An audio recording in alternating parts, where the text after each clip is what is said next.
I'm Janet with Create, Launch, Grow, Design.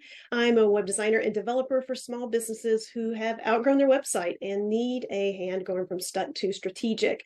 And the way that we do that here is by using SEO best practices and a thoughtful design process to level up your online presence and keep you moving forward, creating a client experience that turns your visitors into buyers.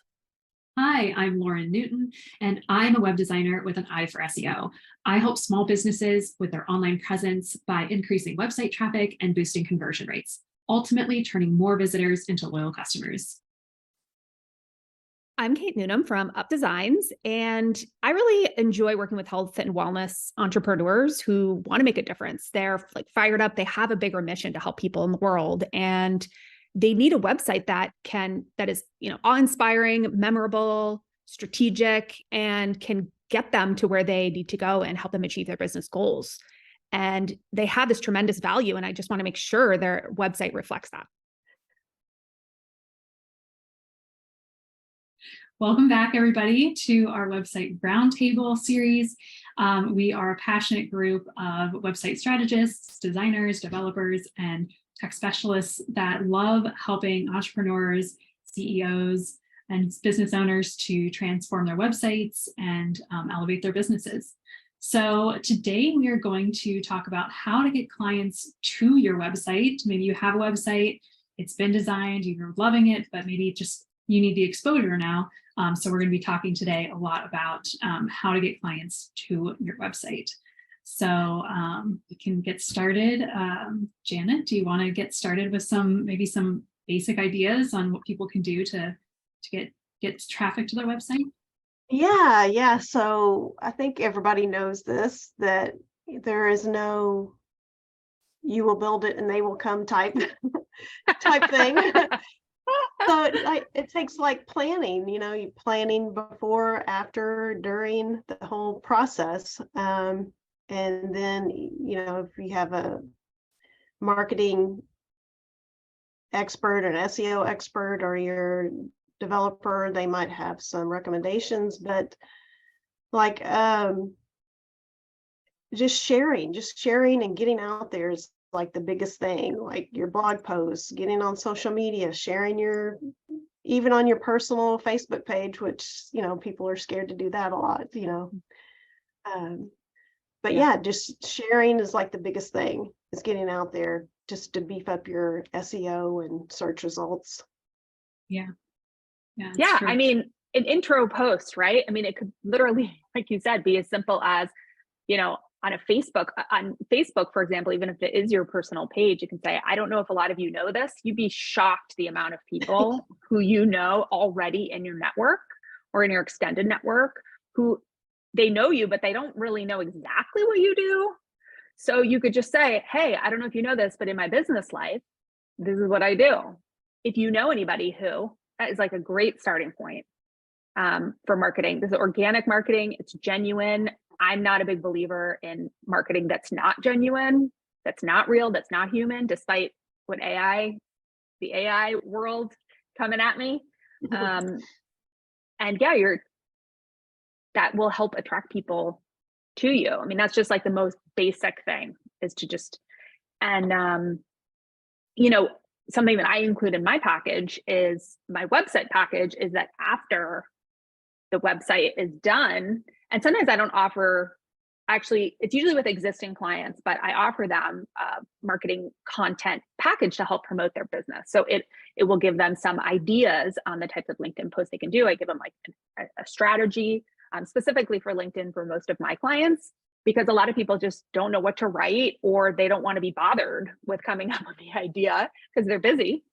And then some designs that go with it, in-post designs, and if they want me to customize them over and over for different types of content, I can do that. Or I would train them how to do it if they feel like they want to do it themselves, and something as easy as, Canva. And it really gives them that initial launch pad. And then it also includes, blog posting and, things like that to kind of, get them started and get that momentum out there. You guys do that stuff too, right? Yeah, I love that. And just having in their wrap-up package just next steps is what I'd call it, or something like that. And, here's what you can do. Excuse me. And one of the things is like talking about optimizing their Google business profile. So if they don't have one, usually by that point at the end of the project, we've already talked about it. We've probably already set it up if they don't have one already, but just optimizing that and then start asking for reviews from their clients to get those Google reviews. And that boosts SEO, right, Lauren? So like that helps with SEO, and then blog posting and all that helps with SEO to get people. Definitely. Like if you're trying to market yourself locally and you want people to be coming to your website who are in your local area, your Google My Business listing is so important to that. And like Janet was saying, like the more reviews you can get, the better, because that's a huge ranking factor for your business profile. And, that's showing trustworthiness for your business. It's showing that you're an expert at what you're doing. It's giving real testimonials, real reviews. And so Google is going to rank you better because of that. But then if you're trying to rank more nationally, you're not necessarily confined to just your local area. You would take clients around the entire world if you could. Then blog posting is a great opportunity to get more eyeballs on your website, because your blog posts can rank nationally, and anybody can find them. So just having a really good content strategy that can be shared on social media and things like that. It can be multi-channeled. You can write one blog post and share it on all of your social media, just to get more visibility as well. So there's a lot of great ways from an SEO perspective that you can really help get more eyeballs on your site, even if it's newer. Just kind of starting the momentum is important. So just getting in the habit of like writing blog posts or reaching out for reviews and things like that. And the truth is, I'm a passionate person, right? So when you are excited about your website and it's done and you're loving it, right? Because don't have a website you don't love. If it doesn't light you up, it's not going to light anybody else up. Trust me. So when you have that, you want to share it. It helps with the momentum, right? Like you might, and if you're like a CEO or an entrepreneur or something, you're fired up to share it in a lot of ways, right? Like my clients, they're on a mission to do big things and to make a big impact, right? So when they get this stuff, they're like, they want to share it, I don't know obviously there's different types of business owners. That's my type specifically, and a lot of times they just don't want to be bothered with doing all of this. They're like, okay, that's great. And you know what? If your business is big enough, just hire someone to handle it for you. Exactly. Like it's just not worth the time you're going to spend. Number one, trying to figure it out. Number two, getting it all together. It's a lot more involved than people think. It's like, oh, you just post a blog and oh, you just do the social and whatever. And yeah, if you've been doing it for a long time, it's easy, right? But to get going and to have to worry about it, it's very easy to just push off for our own businesses. It's easy to do it for someone else's business if you're getting paid to do it, right? But for ourselves, I find oftentimes it's like, it's not worth your time. It's not worth, just have someone take care of it. And you have to be consistent. You have to be consistent with promoting yourself, Yeah, Google loves that fresh content. They want the new, they want you to be helpful. They want to know that you're pushing out relevant info. What am I trying to say? Up to date. And so that makes a difference as well. And knowing your client's pain points like helps you write about the post, right? So like once somebody's done your website, they know, they've gotten to know your client. They've written, in many cases, they've written a copy, right? Like they've designed the website, based on those, pain points and, appealing to your target audience, right? So they know the type of content. Yeah. I just recently finished a project and my client sent this excited email to her whole email list, and she sent me back all these reviews from her clients, and she's like, this is so funny. They think I did this for them. more or less she really did, because that's what she was trying to, beef up her business or whatever, grow her business. Yeah. You just did a recent website that had just so much personality. It was like perfectly reflective. I don't know if this is the one you're talking about, of like the client. She lived in Paris, I think. Oh, Maybe yeah. a real estate woman. She was, right? Or she wanted to, she was a tour. She toured Yeah, people sure. around That was France. her. Yeah. It was her. Fantastic. So well done. Yeah, Well, that was a thank you. really, really cool website. Yeah. I could Thank totally you. see that. Yeah, so I think also you mentioned something we were discussing right before the call. One of you mentioned about also making sure you include your website URL in anything that you do. I feel like that's so easily overlooked. Mm-hmm. I think you said that, but that's, yeah. No, I didn't. I don't think I did. Oh, you didn't? Yeah, and I think also we were talking it's about almost before the like, call. My great idea. yeah, it's like the lemonade stand. Like there's a sign outside in my neighborhood, like for the kids' lemonade stand. So how are you gonna know there's a lemonade stand unless you have like a sign to get you there or whatever? Yeah. Yeah. Always buy that. I learned that when I was young. Always buy from the kids at the lemonade stand, even if you don't want the lemonade. Yeah. Because it teaches them the value of selling and getting something for their efforts. Exactly. Yeah. Even if it's really bitter and lemony. Even better if they have some kind of way to pay them. Like I just bought Girl Scout cookies. And they had a way to pay. I think they had Square with them or something. Oh, wow. I mean, they were next level, or Venmo maybe, but something that really makes it easy, right? Because I don't carry cash anymore, Yeah, who cares? Know your audience. Right. True though, like making it easy for people to find you, making it easy for people to contact you and things like that, so having, like we were talking about, like the links, like having, if you're featured in like a news article or like an interview or a YouTube video or something like that, making sure you're linked to your websites in the show notes of your podcast or your video or whatever. Just making sure that there's a link to your website is just always giving another opportunity for somebody to find you easily and get to your website faster. And then we were also talking about like directory sites, for example, like if you're in an industry, Janet was talking about, was it Houzz? I don't know this one. Yeah, I don't know how you pronounce it, Houzz or something like that, for real estate people or home builders. It's an industry social platform for them, like Angie's List or something for home builders.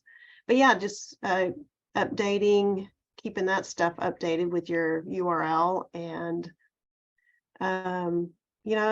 whatever industry that you're in, that your clients are visiting, those kind of social profiles. So you don't have to be everywhere. If your clients aren't on Facebook, then don't worry about Facebook. Yeah, it's so true.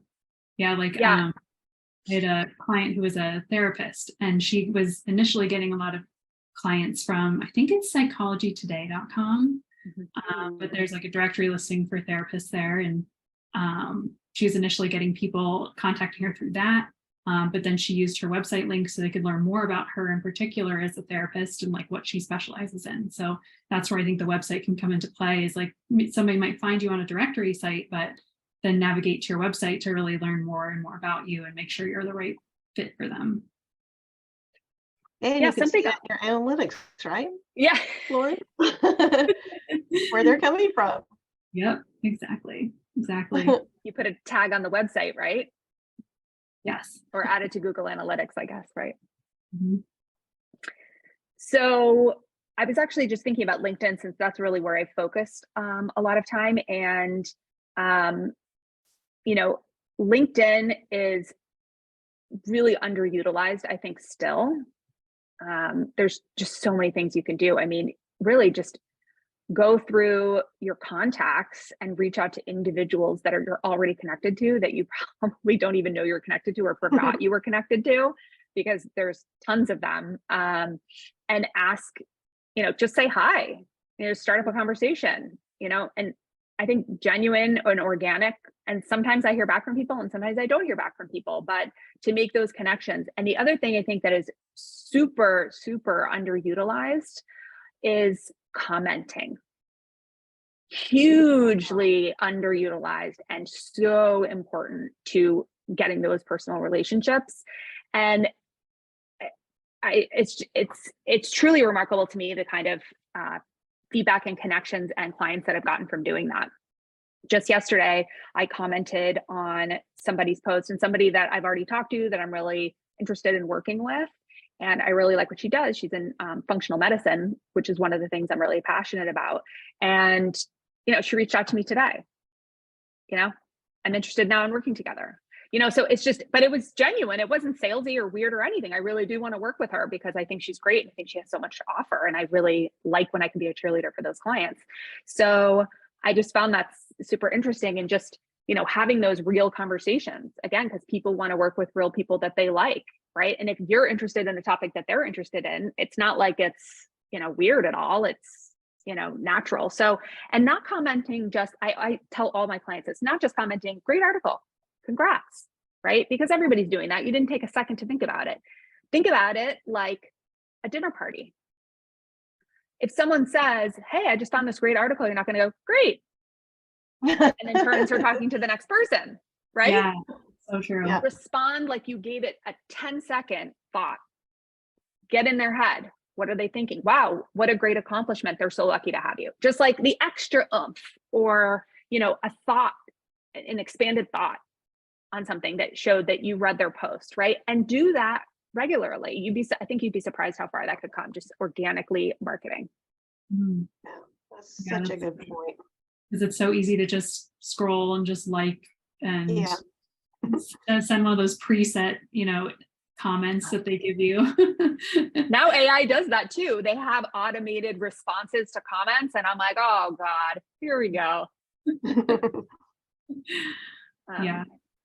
Yeah, but being organic, that really does go far, because, if referrals, I think, are also just a great way to grow your business. And having, just sending somebody who's asking you about web design work, your URL, they can share it with other people, and it's going to grow organically. But it's always going to be, your website's always going to be a point where people check you out there. And so having that link present, posted everywhere is really just important. And being consistent. Yes, being consistent.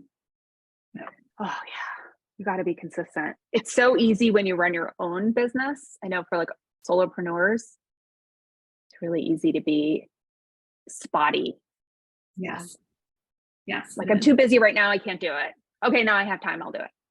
Okay, no, and that's okay too. Just make sure you're regularly getting back on if that's the way you do it. But the more consistent, I think, the better. Yeah. So I think one other thing, the kind of clincher, we were talking about making sure you have regular blog posting on your site. And, recently I came up against a client who was really looking more, it seemed, for evergreen content on her site than having to deal with reviewing it every month, which I thought was kind of an interesting point. And I would love if you guys have any experience on that with, if you can bulk provide content to people, right? So if you work in an industry that it's based on a few big laws that happen per year, or a few big things that happen every year, or regular questions that literally any of your clients would want answers to. So medicine or psychology, there's certain general principles if you specialize in something versus another that people constantly have questions about, right? They don't necessarily need the latest research, although that would be great, right? And you're at that point in your business where it's you just want 6 or 8 or 10 posts on your site. Maybe you can roll them out over a year, right? So you do a bulk of posts up front, you devote time to that, much like a website project, 6 weeks, someone can help you provide that, and then you roll it out throughout the year. That way you don't have to do it every single month. So that was something that was kind of beneficial to one of my clients recently. And I thought, that actually makes a lot of sense. And it's better to have that than not have that, because the longer you can keep somebody on your site and the lower that bounce rate is. You want a low bounce rate for people who don't know that geeky website terminology. You want people to stay on your site for as long as possible. You know, you want 333. Is that what the method's called, Lauren? Yes. Can you explain that? Yeah. So, and blog posts are a great way to do this. So when we're talking about the 333 rule, it's you have 3 seconds to capture somebody's attention when they're on your site. You have 30 seconds to really engage them. And if you've engaged them well enough, they'll spend about 3 minutes on your site before they convert. So, you know, blog posts are a great way to do that, because if you have evergreen content or, you know, really engaging blog posts, you know, they're going to be learning about, you know, reading about your expertise, and then they're going to go over to maybe your services page, your about page, and start exploring your site a little deeper to really understand who you are as a business owner. And what you can do to help them. So yeah, in terms of like the evergreen content versus content you're updating, you know, I can kind of speak to it from an SEO perspective that, you know, evergreen content is really valuable, because the longer a blog post has been out there, it does gain more weight with Google. So there is value in having blog posts that aren't necessarily needing to be updated all the time, or at least, like if you did a blog post about like, you know, June 2023's latest web design trends, that's only going to be really relevant for 1 month, which might be good on social media. You know, it's still valuable blog post for like, you know, garnering like social frenzy. But from a Google perspective, it's not going to be as useful, because a year from now, nobody's going to be searching June 2023's articles. They're going to be searching current, present day. So yeah, having evergreen content on there is definitely super valuable. And then it's lower investment on the business owner as well, because they don't have to be constantly updating things. So yeah, I think that's a great method. Mm-hmm. And you can repurpose those older posts, you know, with the social media graphic and just a little term about it. And it can be something different. You just pull out a little bullet point or whatever, you know, Yeah. post. So true. Even for this video. Right. So you don't need, it's not a one and done, right? So after this video is done, we will put them on our websites. We will put them on YouTube. We will put that like on our channel. We'll put them on LinkedIn. We'll promote them on Facebook. And then once that's done, you can do a snippets, right? We can do video snippets, or we can do like a quote or a stat somebody said, and do that as a still image or like a still graphic or whatever, and post that next week. So I heard this years ago, and it just really stuck with me, is make the content work for you. So a lot of people spend all this money creating new content all the time. A lot of effort goes into creating new content. And then you know how quickly content is just in the water when you're promoting it, right? So it's one and done, like that's it. You spend all this time doing it and you might as well, that's it, you know? Still good, still better than nothing, still consistently reaching people, still being visible, but keep it going. Usually that content has a bunch of good stuff in it. And the truth is, only, I know on LinkedIn this is true, I'm going to get the percentage not exactly right, but I'm going to say 10% of your audience, the people that you're connected to and follow you, are even going to see the post. Exactly. Which is really low, because that's how the algorithm works. So unless you post every single day, you're not going to be high up. So just consider that 90% of your audience didn't even see it. Make it work for you, right? Yeah, repost it. And it's less, you know, you can pull down the stress level a little bit, because you're not, you know, take it down a notch, so you don't have to put such a weight on yourself, but to create new stuff, you can just keep reusing what you've already created. Yeah. This is awesome. As per usual, I hope you guys got something out of it. I learn new things every single time we chat. Here. Yeah, this is Thanks great. all for listening. Yeah, if we have any last words before we sign off. If you guys want to contact us at all, our information is in the notes of the YouTube video. We'd love to hear from you guys. And yeah. Thanks Excellent. for hanging out. Thanks for another edition of Web Designer Collective. Great. See you, everybody.